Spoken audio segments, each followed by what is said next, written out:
Beli CPU, kita dihadapkan pada dua pilihan. Mau beli yang punya GPU onboard atau yang enggak? Enaknya beli yang mana?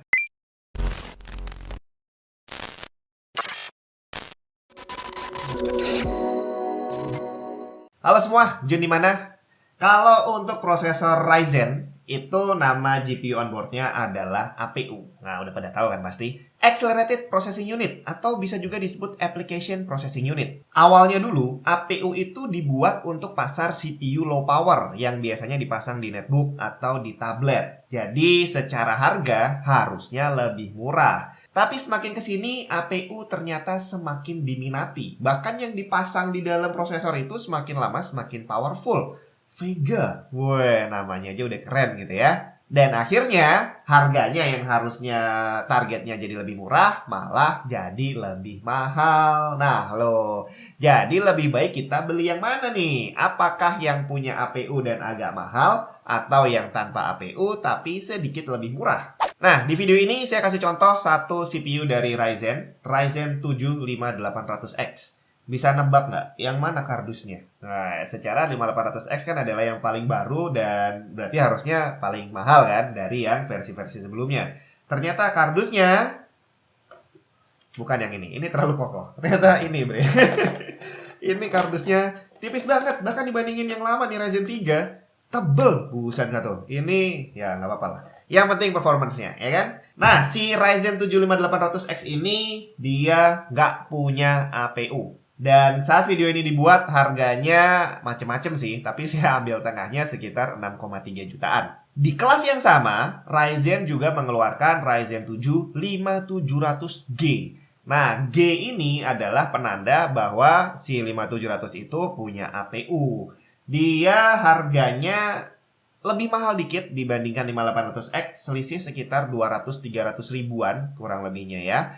Nah, apakah secara performance itu emang lebih bagus yang 5700 karena lebih mahal? Atau selisih harganya itu hanya sekedar APU-nya doang? Nah, ini kamu harus benar-benar jeli saat mau beli karena ternyata perbedaannya tidak sesimpel itu. Perbedaan pertama udah jelas, bahwa Ryzen 7 5700G itu sudah punya GPU onboard dan yang terpasang adalah Vega 8. Weh, kenceng nih Vega nih. Jadi kamu bisa irit, nggak perlu beli GPU kalau mau gaming. Tahan dulu. Walaupun namanya sama-sama Vega, tapi ternyata performance-nya jauh banget kalau mau kamu bandingin sama Vega 56 atau Vega 64. Secara teori, Vega 8 yang terpasang di 5700G itu nggak lebih kenceng dibandingkan GTX 1030. Tapi pada prakteknya seringkali performance dia itu ada di antara GTX 1030 dan GTX 1050. Artinya, jangan berharap kamu bisa ngegame pakai Vega 8 dengan nyaman di resolusi Full HD. Paling banter nih, kalau pakai APU kayak tadi, kamu bisa harapkan main di resolusi 720p mungkin dengan settingan low kali ya. Cuma satu lagi, kelebihan dari 5700G, dia udah dapat cooler bawaan dibandingkan 5800X yang nggak dapat cooler apa-apaan. Makanya ini tipis banget. Ini bisa tebel karena dapat cooler. Ini juga dapat cooler. Ini nggak dapat cooler. Nah, si 5700 udah dapat. Jadi dengan selisih harga lebih mahal 200-300 ribu, kamu udah dapat APU dan kamu udah dapat cooler. Tapi secara performance seperti apa? Oh ya, satu alasan kenapa kok 5800X ini tidak menyertakan cooler. Kamu bisa tonton di video yang ini. Nah, sekarang kita bahas tentang speknya. 5800X dan 5700G sama-sama punya 8 core dengan 16 thread dan punya base clock sama-sama 3,8 GHz. Tapi boost clock 5800X sedikit lebih tinggi dan L3 cache-nya juga lebih tinggi dibandingkan 5700G.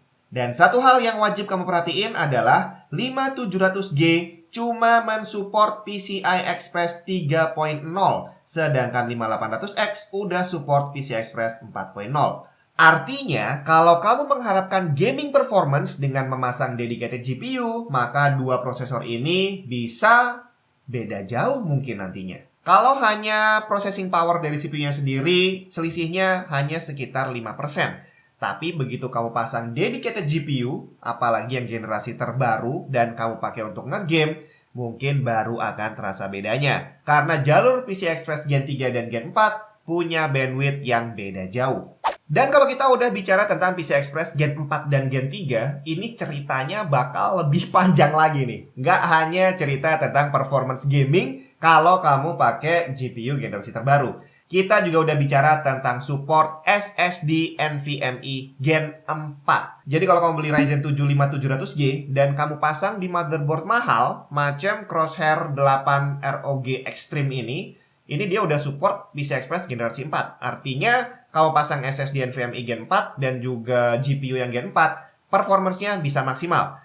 Tapi begitu kamu pakai CPU-nya yang 5700G, performance-nya akan turun menjadi performance Gen 3. Ini harus kamu pertimbangkan sebelum kamu beli CPU-nya. Jangan cuma tergiur dengan APU-nya doang. Sesuaikan dengan part yang lainnya. Apakah ada yang sudah memanfaatkan PCI Express Gen 4 atau belum? Kalau kamu pengen tahu bagaimana selisih performance Gen 4 dan Gen 3 saat ini, kamu bisa tonton di video ini. Di situ saya tes untuk NVMe Gen 3 dan Gen 4 perbandingan performance-nya seperti apa, dan juga RX 6600 XT yang saya tes di mode Gen 3 dan Gen 4. Jadi kalau mau dirangkum, Ryzen 7 5700G itu punya kelebihan cuma dapat APU sama dapat cooler. Jadi kamu begitu beli CPU bisa langsung dipasang dan bisa langsung dipakai tanpa harus beli cooler tambahan dan tanpa harus beli GPU tambahan. Tapi kalau kamu beli CPU semahal itu,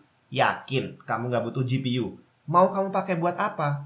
Dipakai buat gaming jelas nggak bisa karena performance-nya nggak bagus. Kamu tetap harus beli dedicated GPU. Tapi kalau kamu nggak pakai buat gaming, cuma pakai buat browsing dan ngetik doang, yakin kamu mau beli CPU semahal itu. Jadi overall, kalau kamu mau upgrade PC kamu yang masih kuno, yang masih pakai Gen 3, mungkin 5700G ini bisa jadi pilihan. Tapi kalau kamu mau upgrade keseluruhan sistemnya, mau beli motherboard yang udah Gen 4, maka 5800X adalah pilihan yang paling pas. Kalau tujuan kamu adalah nge-game, tujuan kamu adalah video editing atau mungkin bikin animasi dan segala macam yang butuh processing power dari GPU, maka wajib kamu beli 5800X dengan tambahan dedicated GPU. Budget yang bakal kamu keluarkan memang jadi lebih banyak karena harus beli cooler lagi dan wajib beli GPU lagi. Tapi jangan salah, pakai APU juga nggak bisa kamu pakai buat apa-apaan selain ngetik dan browsing. Jadi sekali lagi, pemilihan CPU yang punya APU atau non-APU bukan cuma di situ aja yang harus kamu lihat. Ada banyak faktor yang harus kamu perhatikan.